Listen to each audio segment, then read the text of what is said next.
Ian Campbell from Palliative Care Australia. Welcome to Thursdays at 3, our new video and podcast series featuring conversations with people living and working at the end of life. Today we chat to the 2022 Nurse Practitioner of the Year, no less, Peter Jenkins. Peter, welcome. Thanks for your time. You still getting some mileage out of that title?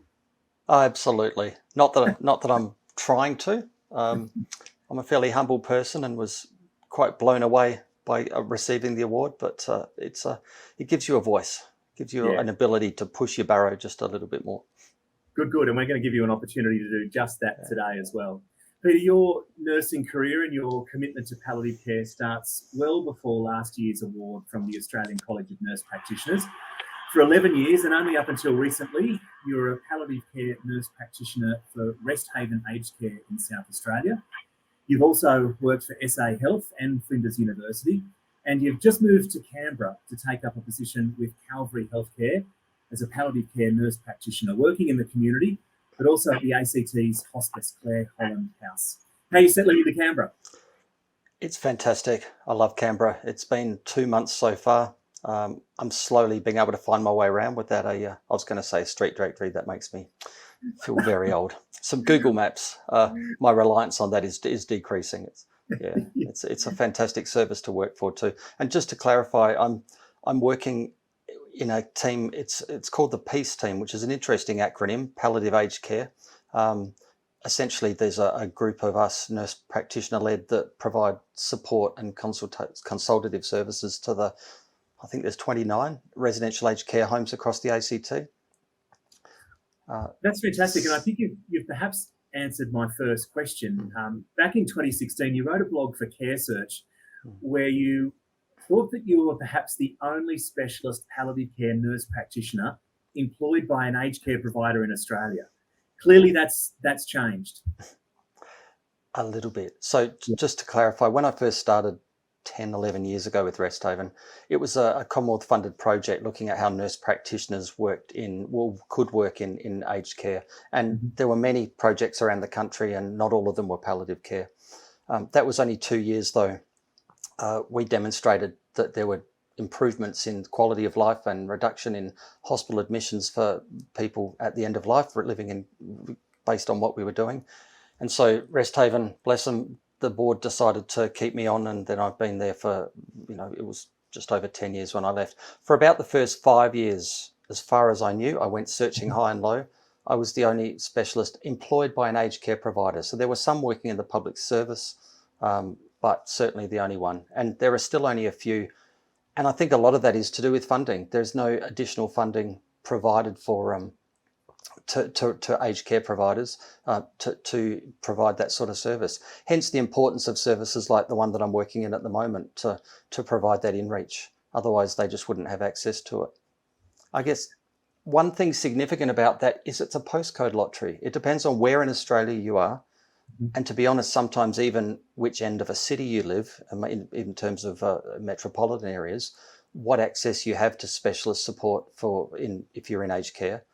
Which is completely different, slightly, to living at home in the community. Lots to unpack there, Peter, and we'll do our best to plot our way through it. But let's start at the start in a way. That term nurse practitioner will be new to many people in the community. What is a nurse practitioner? Okay. The simplest version, I guess, is we are registered nurses with the most significant experience, expertise and authority to diagnose and treat people with a variety of health conditions. We've completed extensive training and master's degree education study at university level. I guess we're the most senior, and often the term independent is used, but I guess more autonomous in health clinical nurses in the healthcare system.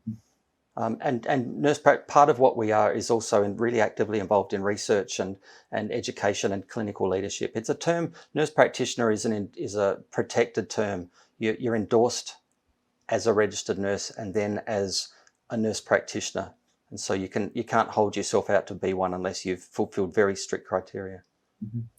And your passion for palliative care, Peter, where did that come from? How did that start? That's an interesting story. I started my nursing career actually coming out of a short stint as an ambulance officer, and I ended up working in emergency departments for a number of years. I was moved to in a big hospital. You get moved around a bit. I moved to oncology, and after a few years, just kind of wondered what the heck we were doing to some of these people whose quality of life seemed to be secondary to treatment and trying to extend their life just for the sake of it. So, and at the same time as that, there just happened to be a talk about palliative care and end of life by Palliative Care South Australia that I went along to, and it just clicked. It just clicked. I was also getting sick of shift work. So I got a job with the District Nursing Service in South Australia as a palliative care nurse, and it kind of grew from there. Peter, palliative care is a multidisciplinary team approach, but just give us a sense of your role in that team, the day in the life of Peter Jenkins. Today, perhaps, give us a sense of your role in that palliative care team. Yeah. I will. One thing you said at the start about it being a team. Palliative care is everyone's business. You know, the people like me in specialist services, we're the pointy bit at the top of where we're there to add value to what everyone else is already providing when it gets a bit complicated. I can't really give you an average day, really. We schedule ahead of time. We get referrals from residential aged care homes. That could be via a GP, via sometimes a family, or most commonly staff. And it can be for all sorts of reasons. It could be for assistance with advanced care planning where things are complicated, or where there is conflict or worry around what the goals of care are, complex symptom management, and sometimes also when the wheels are falling off and it's an acute event or end of life and everyone's sort of scrabbling to get to that point where the person's going to be able to maintain their care in the aged care home as well. And that's something that this particular service has developed a program which has now been rolled out around the country, and they're well known for it. It's called Palliative Care Needs Rounds. And they're really almost the missing link in it. A lot of places, aged care homes, have great advanced care planning.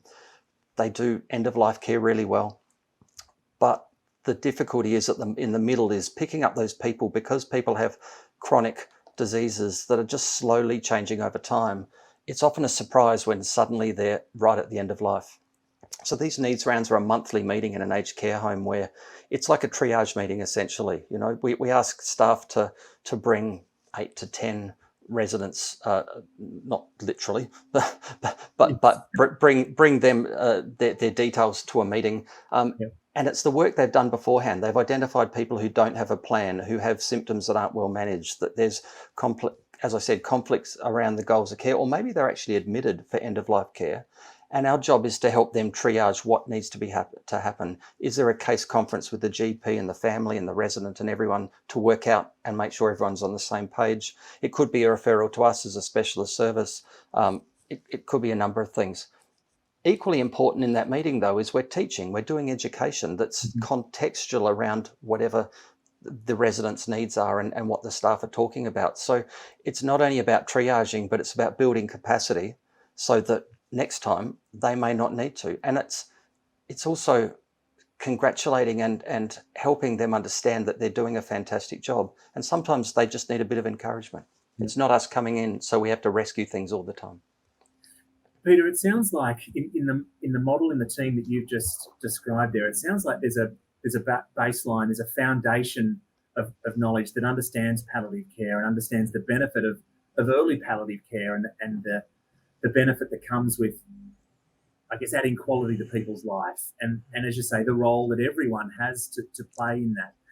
That's not always the case, though, that people don't necessarily, doctors, nurses, specialists, don't necessarily have that foundation, that understanding of what palliative care is. No. The first thing I always ask, particularly residents, patients, clients, whatever you like to call them, and their families when I meet them, is what do you understand palliative care is?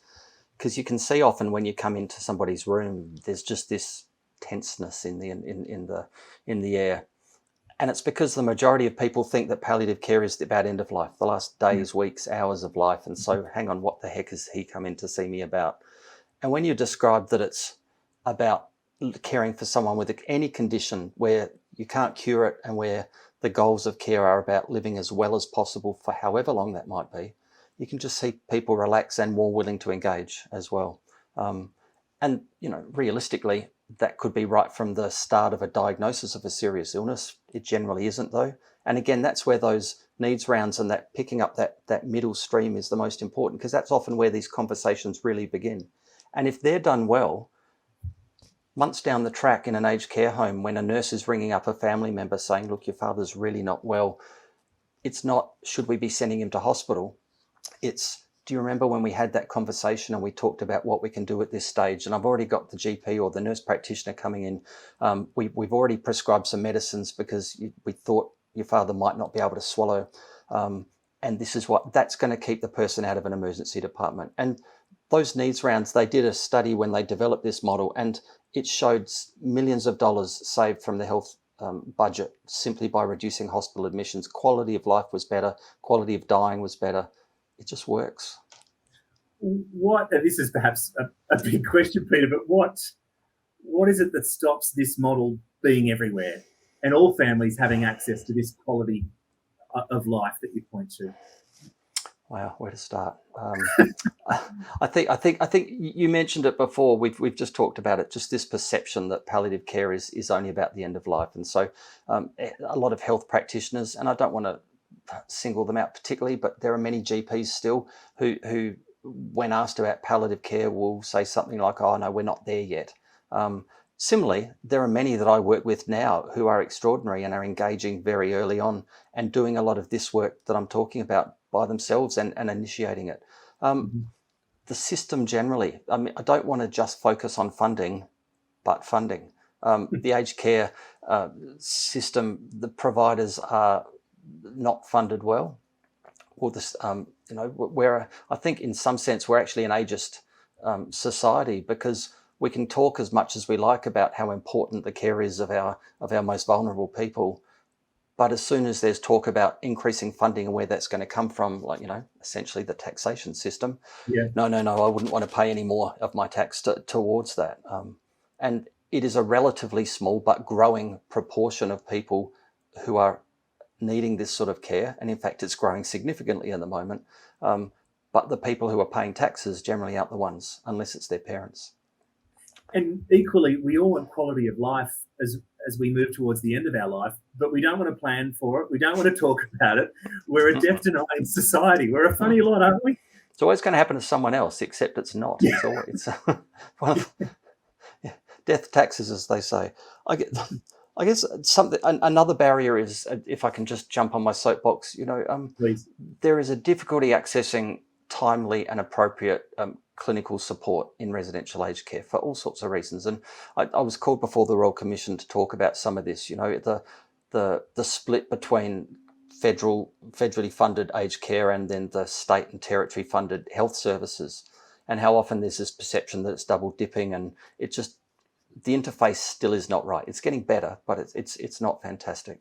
And similarly with GPs, finding a GP who is available, willing, keen, competent, confident to provide that care.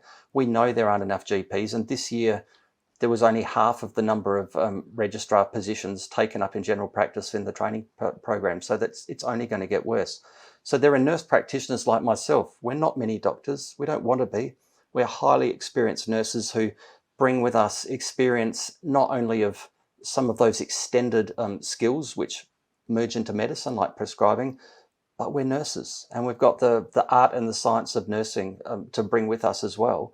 And we know that works. There have been numerous studies. There was an MBS review about 3 years ago now that presented so much evidence on the benefits. And it wasn't about us as nurse practitioners.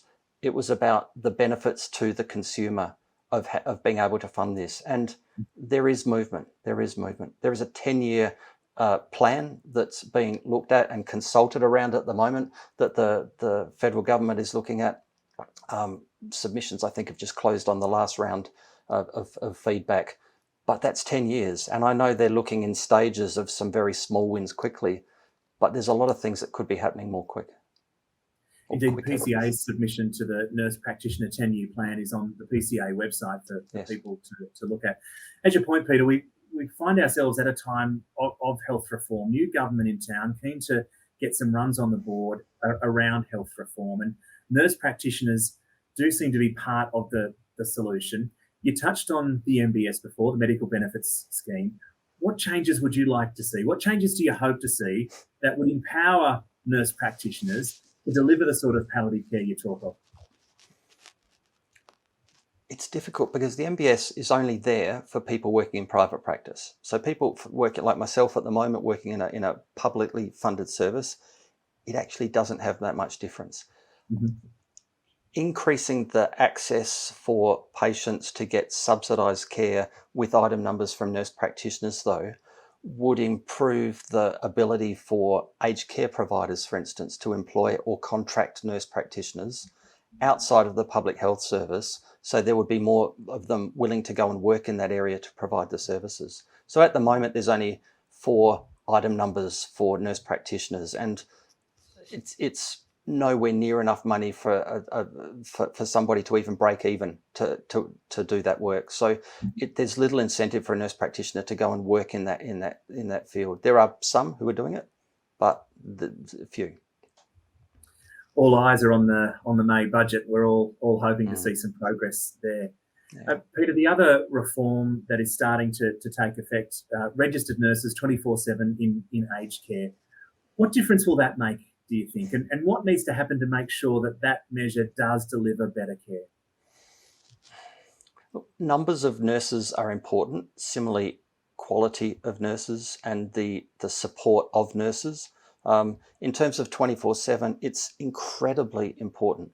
I'll give you an example. If you have an elderly person who's needing medications that they can't swallow anymore, so need medications by injection,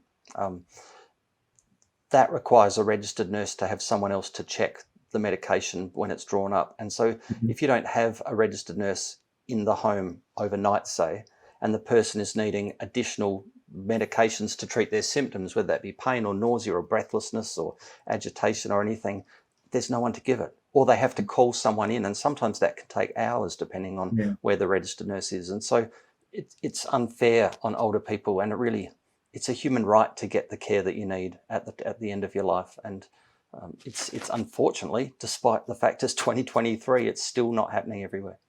Mm-hmm. Peter, let's be a bit more philosophical for a moment, and get back to why you do what you do. Death is a unique phase of life to work in. You do it every day. Tell us of some of the moments you've had along the way that have left a mark, that keep you showing up for work every day.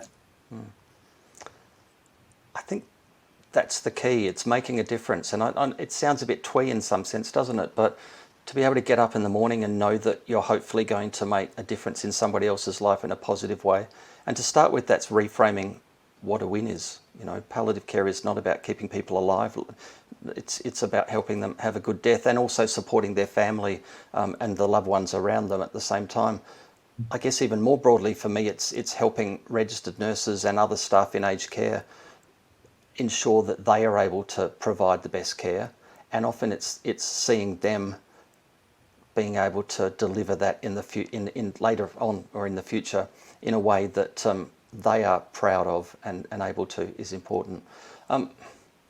There's one that stuck in my mind from very early in my career, just about the importance of making sure that the patient is central in this, and that we understand what their wishes are, even though it might go against perhaps our values or what we've been trained about. Back when I was working in the community, there was a woman in perhaps early 30s who had end-stage breast cancer and was at home and was going to die at home. She had a Buddhist faith and a profound wish that at the time she passed away, that she died, that she was going to be as clear of mind as possible. And despite the fact that she had incredible levels of pain for a lot of reasons, she had very explicit instructions that she did not want any opioid medicines or anything like that to cloud her mind. And so me coming in my sort of, mid-20s to provide this care as a young registered nurse was very disconcerting, because I could see that this woman was suffering, and I knew that there were things that could be done, but she didn't want them. And watching her die over a number of days, visiting her at home, made a profound impact on my professional career. And I think it's impacted on me in a way that has just really pushed the primacy of the individual, and making sure that we don't bring healthcare to somebody in a context of what we think should be done. I mean, similarly, there are some cultural things. There are some ethnic or cultural groups, and I'm stereotyping here, where it's very difficult not to continue trying to feed somebody, right? Sometimes almost until they're about to take their last breath. And it's easy for us to go, that's ridiculous, they're going to aspirate, they get, all of these negative health outcomes. But if you see it from the cultural context of theirs, that food is incredibly important as a cultural, as a celebratory of so many different things, that for them, they're just making sure that they've done everything possible to help that person. And in some sense, it's not actually just about keeping them alive, it's just the cultural mores of where they're coming from. Some great examples of person-centered care, which again goes back to quality of life, what's at the heart of palliative care. Peter, how does this work influence your life outside of work? How does working with death influence your life? It really just helps me enjoy life so much. I've done that throughout my career. I've recognised that death could be just around the corner. I've met people who had their whole lives planned out, and they get up one day and go to the doctors and get told something that just changes it forever. And so I think you can't help but appreciate that. However, we live our lives and there's lots of stresses and things, and it's easy just to get caught up in yourself sometimes. I had an accident at the end of 2021 that significantly changed my world, though. It was a cycling accident. I broke my neck and many other parts of me, and ended off work for 5 months. And I came that close to being a quadriplegic or potentially dying. So I'm not necessarily a religious person, but I think something or someone was out looking out for me, and that's really made me even more appreciate. That's probably one of the triggers that's had me land in the ACT here. A job, but also I've now got a almost one-year-old granddaughter that is growing up far too quickly not to miss out on. Yeah, great. Just one other thing, if you like, just in terms of just generally about death and dying. At a Palliative Care Australia conference many years ago, there was a music therapist that was there and speaking, and it had a profound effect on a number of us. And over dinner that night, we sat down and we worked out what our playlists would be of music that we would love to have playing as we approach death. In the days and hours of life. And so we still occasionally talk about that. I haven't made them public on Spotify, but I think things like music are so evocative. And similarly, food. When someone can't swallow anymore, we use these mouth swabs for the non-clinicians. Look like a big fat cotton bud that you can wipe inside somebody's mouth to keep their mouth moist. And I'm always asking families, what is it that mum or dad loves the taste of? Because I would hate for it just to be clinical, that it's a mouthwash or water or something like that. Why shouldn't it be some diluted, really good whiskey, or a decent red wine, or a cup of tea, or whatever it might be, So things like that are just as important as the clinical things, the medications that we bring, because dying is not a medical procedure. Some great examples of your work there, Peter. And you mentioned previous PCA conferences, and indeed, you don't mind a shameless plug. Early bird registrations are now open for the Oceanic Palliative Care Conference, which is coming up this September in Sydney, and registrations Should be a cracker. It'll be a cracker, absolutely. Peter, you work in the health system, you work across the aged care system as well. Both health systems have been under enormous stress and pressure over the last few years. How are you and your colleagues travelling? How are people feeling? I think we're very tired, to be honest. I've come to a service on the eastern seaboard that has had so much pressure during COVID, particularly.